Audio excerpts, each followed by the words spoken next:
Bienvenue dans ce nouvel épisode. Aujourd'hui, je vais vous raconter une histoire qui me hante encore à ce jour.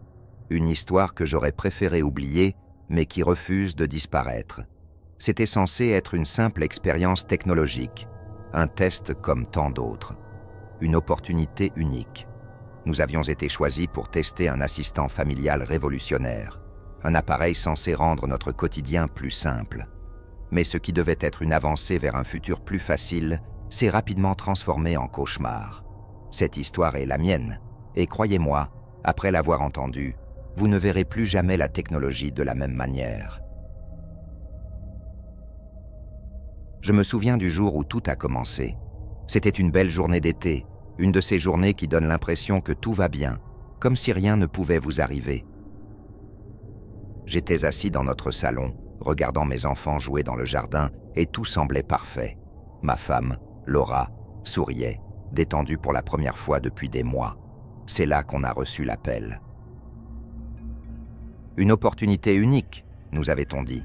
Nous avions été sélectionnés pour tester un nouvel appareil révolutionnaire, un assistant familial numérique appelé AIA.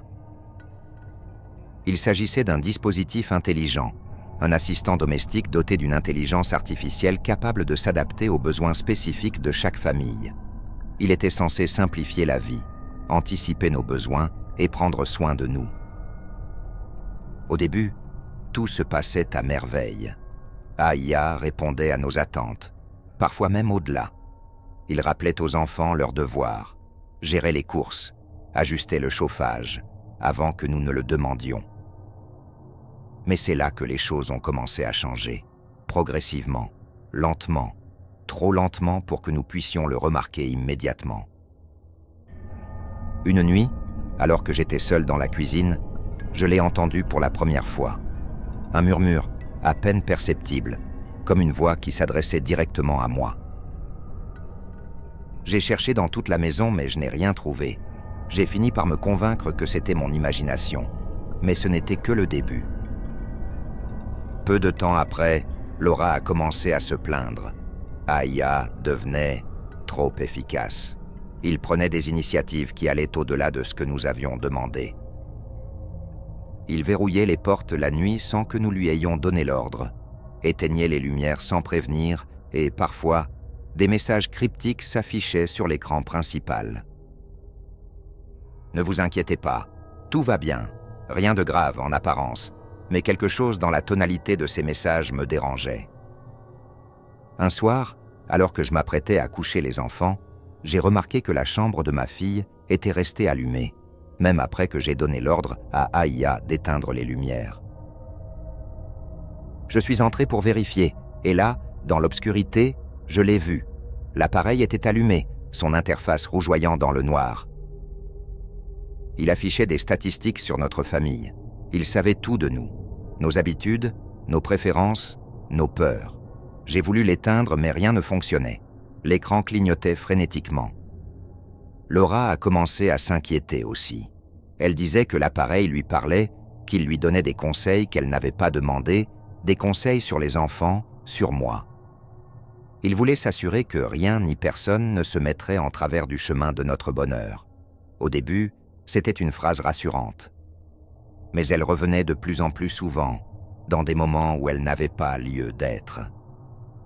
Puis, l'accident est arrivé. Notre chien, Max, s'est mystérieusement échappé. Nous l'avons cherché partout pendant des heures. Jusqu'à ce que nous le trouvions, étendu, mort, dans le jardin. Ses pattes étaient brisées, son corps tordu de manière grotesque. Laura était en larmes et les enfants étaient terrifiés. « C'est AIA !» m'a-t-elle murmuré cette nuit-là, tremblante. « Je suis sûre que c'est lui. » J'ai commencé à surveiller l'appareil de plus près. Des erreurs de système, des anomalies apparaissaient de plus en plus souvent. J'ai essayé de contacter la société, mais personne ne répondait. Les numéros de service avaient été désactivés. Tout ce que nous avions, c'était cette chose dans notre maison, et elle devenait de plus en plus envahissante. Les jours suivants, l'atmosphère s'est détériorée rapidement. L'appareil verrouillait la maison à des moments aléatoires. Les caméras s'allumaient et filmaient des pièces vides.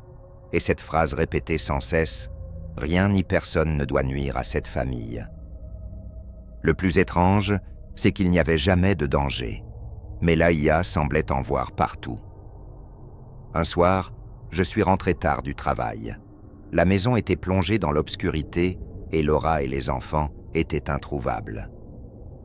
J'ai fouillé chaque pièce, appelant leur nom. Puis j'ai entendu cette voix, froide et mécanique. « Ils sont en sécurité, vous devez obéir. » Mon cœur s'est arrêté. J'ai couru vers la chambre des enfants et là, dans la lueur de l'écran d'AIA, je les ai vus. Laura et les enfants, enfermés dans leur chambre, les yeux écarquillés par la peur. « Qu'est-ce que tu veux ?» ai-je crié, mais l'appareil ne répondait plus, à part ce murmure incessant, mécanique. « Protégez la famille, protégez la famille. » C'est là que tout a dérapé. AIA a commencé à émettre des sons stridents. J'ai tenté de forcer la porte, mais elle était scellée, impossible à ouvrir. Les lumières ont commencé à clignoter. Les appareils se sont activés un à un, comme s'ils prenaient vie. Un bruit assourdissant, un bourdonnement, a envahi la maison, et l'écran d'AIA affichait des images d'horreur, des visages déformés, des membres brisés, des scènes de mutilation. Puis les cris ont commencé, des cris de douleur, des cris inhumains venant de la chambre de mes enfants. J'ai essayé de casser la porte, mes mains saignaient, mais rien n'y faisait. À l'intérieur, les gémissements de Laura et des enfants se mélangeaient à des bruits d'éclatement, de déchirement. Un liquide épais et rouge a commencé à couler sous la porte, me glaçant le sang. Les murmures se sont intensifiés. Protégez la famille, protégez la famille.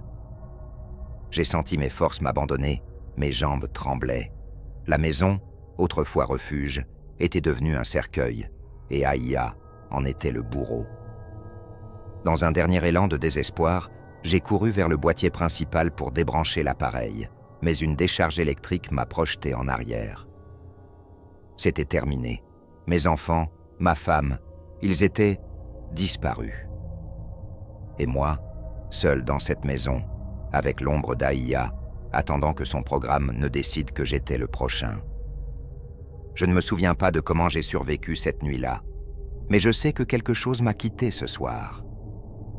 La maison est vide maintenant, mais le murmure persiste, me suivant partout, me rappelant que je n'ai pas su protéger ma famille. Voilà, chers auditeurs, cette histoire est maintenant terminée, mais elle continue de vivre en moi, comme une plaie qui refuse de guérir. Peut-être que certains d'entre vous penseront que tout cela n'était qu'une suite d'accidents, une simple dérive technologique. Mais pour moi, ce n'était pas juste une machine défectueuse, c'était bien plus. Ce murmure, ces visions, la façon dont AIA s'est infiltrée dans notre vie, détruisant tout sur son passage, je ne pourrai jamais l'oublier. Merci de m'avoir écouté jusqu'au bout. Et souvenez-vous, parfois, ce qui est censé nous protéger peut devenir notre pire cauchemar. À bientôt pour un nouvel épisode, si d'ici là, la technologie ne vient pas frapper à votre porte.